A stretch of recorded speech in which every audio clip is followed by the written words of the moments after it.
अस्सलामुअलैकुम। क्या हाल चाल है प्यारे दोस्तों। उम्मीद है आप सब खैरियत से होंगे और अपने अपने घरों में अल्लाह ताला की नेमतों का शुक्र अदा कर रहे होंगे।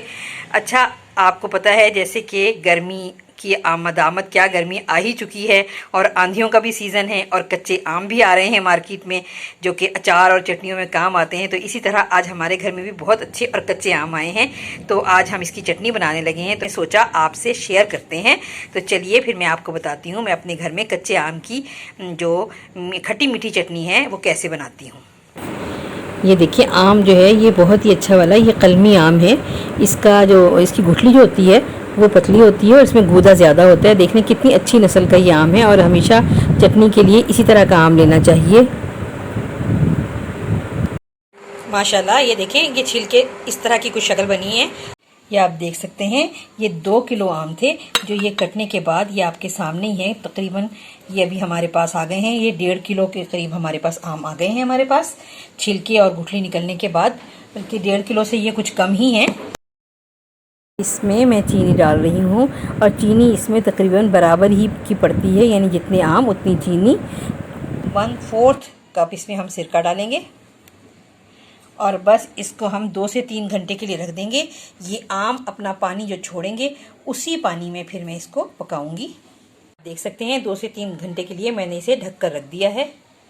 अब ये देख लें, ये चीनी और सिरका जो डाल के मैंने रखा था 2 से 3 घंटे के लिए इसे बोल में, अब मैं इसमें कितना इसने आमों ने अपना पानी छोड़ा है। और ये देख लें, अब इसमें सिरका और आमों का अपना पानी है और ये मैं इसको कढ़ाई में शिफ्ट कर रही हूँ। अब इसे कढ़ाई में हम तकरीबन 20 मिनट के लिए हम इसे मीडियम से लो फ्लेम की तरफ हम ये रखते हुए इसे हम बनाएंगे। इसमें ये मैं 1 टीस्पून नमक डाल रही हूँ, बल्कि एक टीस्पून से थोड़ा कम ही है। और इसके अंदर मैं 1 टीस्पून ही मैं इसमें डाल रही हूँ रेड चिली। और बस अब मैं इसे पकने के लिए रख रही हूँ। चूल्हे पर रख दिया है मैंने इसको, इसका फ्लेम ऑन कर दिया है और अब इसे मैंने पकने के लिए रख दिया है। और अब ये 10 से 20 मिनट के लिए अपने ही पानी और ये थोड़ा सा हमने सिरका शामिल किया है उसमें इसे हम ढक कर बनाएंगे और ये अपने ही पानी में पकेगा और ये सॉफ्ट होगा। ये आप देख सकते हैं ये पक रहा है। इसमें हम अगर हम चाहते हैं, अगर आप चाहें आप तो आप डालें, नहीं चाहते तो ना डालें, लेकिन मैं इसमें ये एक पिंच मैं इसमें जर्दे का कलर डाल रही हूँ, येलो फूड कलर जो होता है, ताकि इससे ज़रा ये अच्छा और इसको खुश रंग हो जाएगा। देखिए ये मैं मिक्स कर रही हूँ।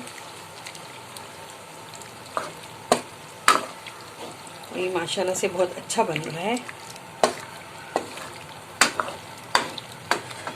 और मैं आपको फिर बताती चलूँ कि ये इसमें कैरी का या तो अपना पानी है और बस या हमने बहुत ही जो हमने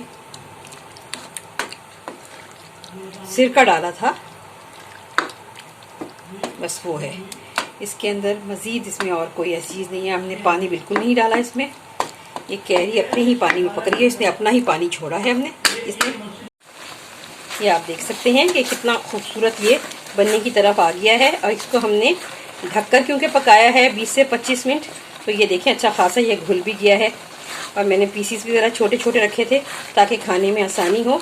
अच्छा, इसमें आप चीनी अपनी पसंद से ज़्यादा या कम कर सकते हैं।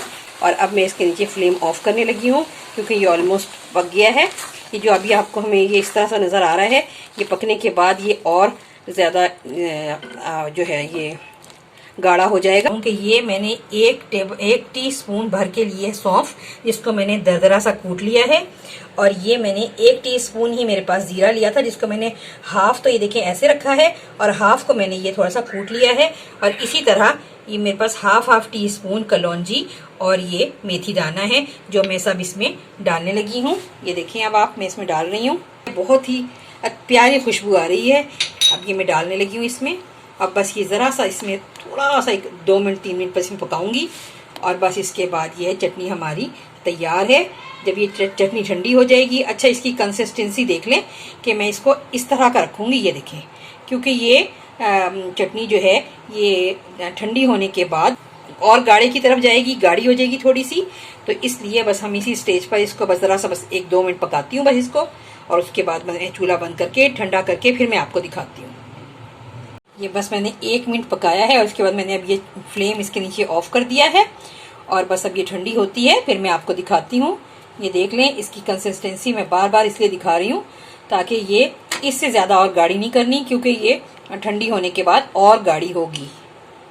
इसमें एक कतरा भी मैंने पानी का इस्तेमाल नहीं किया है। ये टोटल ही चीनी और आम का अपना पानी और जो मैंने सिरका डाला था, बस ये टोटल उसमें बनी है। माशाल्लाह से 1 घंटा हो गया और ये बहुत अच्छे तरीके से ठंडी हो गई है।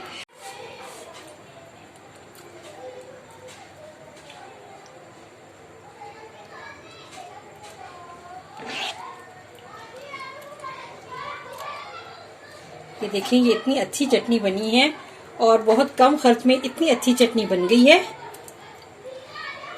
खुद खाएं, अपने बच्चों को खिलाएं बना के, अपने हाथ से अपने दोस्तों को गिफ्ट करें, क्योंकि ये ऐसी चीजें हैं जो मोहब्बत बढ़ाती हैं। ये देखें कितनी बेहतरीन चटनी बनके तैयार हुई है और कम खर्च में इतनी अच्छी चटनी बनकर तैयार हो गई है।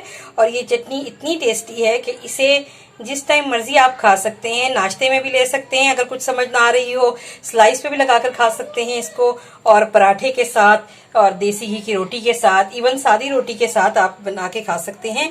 और ये बहुत ही मज़ा देती है गर्मियों में। और क्योंकि मैंने इसमें सिरका भी डाला है प्रिजर्वेटिव के तौर पे, तो ये 3 हफ्ते तक तो ये बिल्कुल भी ख़राब नहीं होगी। हाँ, अगर आपने इसे ज़्यादा अरसे के लिए बनाना है तो फिर इसके अंदर आप एक माइनर सी चुटकी सोडियम बेंजोएट की डालेंगे, लेकिन मैंने नहीं डाली। लेकिन मैं आपको बता रही हूँ कि ये इसमें वो भी डलती है, सोडियम बेंजोएट की एक मामूली सी चुटकी डलती है, और ये फिर 1 साल तक चटनी कहीं ख़राब नहीं होती।